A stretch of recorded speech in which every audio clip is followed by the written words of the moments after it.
A cousin of mine said he knew one of his friends from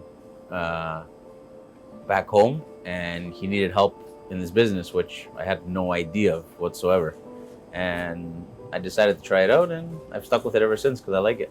Everything made here is fully made here. Nothing's frozen. Everything's fully fresh.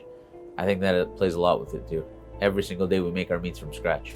We have local suppliers, and they bring us meat every single day. We debone them, marinate them, let them sit for 24 hours, and then serve them.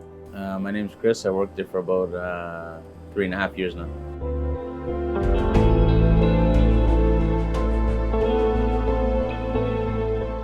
My parents are from Greece, but I was born here. I actually went to school at Franklin, at Logan and Danforth, so I was in this area all my life. Growing up, it was very safe to grow up here. You can go out at all times of the night.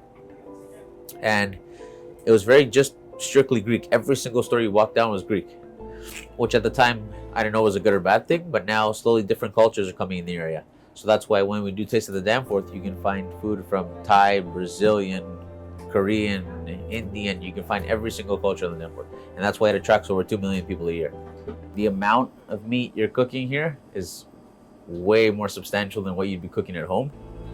It's like we go through around 200 kilos of meat a day here. So around 500 pounds of meat a day.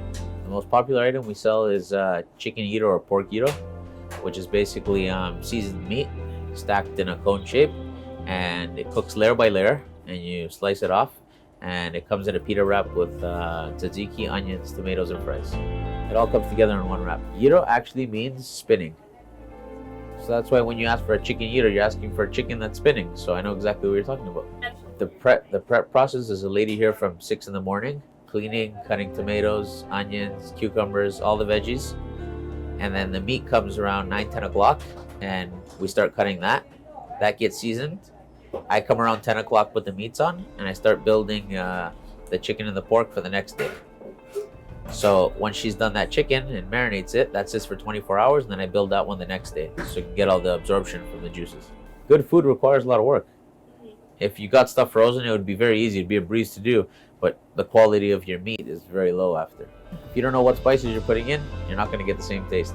It's also the cooking process. If you cook the meat on too high of a heat, it's going to burn on the outside. You got to keep it at a perfect temperature.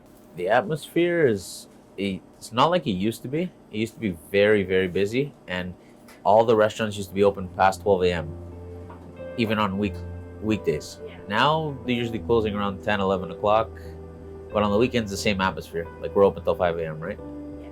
I'm not sure. I think the rents are becoming very high on Danforth, so I don't think a lot of places can afford to pay that much, not only rent, afford to pay that much people to work all those hours as well, right? Because you need to have a large staff as well to be able to hold the store that many hours. Well, sometimes when I'll give you an example, okay? We'll say people that don't eat pork. Sometimes they come in and they hear they have pork. Now, some people will tell me it's okay if I have to use a different knife, different tongs, so-and-so, which sometimes can be a hassle if you have a 20-person lineup. But at the same time, I respect that, and I've served cultures, many different cultures. Some people don't eat chicken that I've noticed. So it's just adapting to each culture that comes in and make sure everyone's happy when they leave. That's the biggest thing. We have a lot of regulars. Some come 2 times a day, some come every single day. But we also have new faces coming in, which is good to see, because you want to build as big of a clientele as you can. A lot has to do with location, but not only that, people like cheap food and good food at the same time, which that will never die. I've seen every single race, culture you can possibly imagine walk through this door, which is a good thing, because you want to serve as many cultures as possible.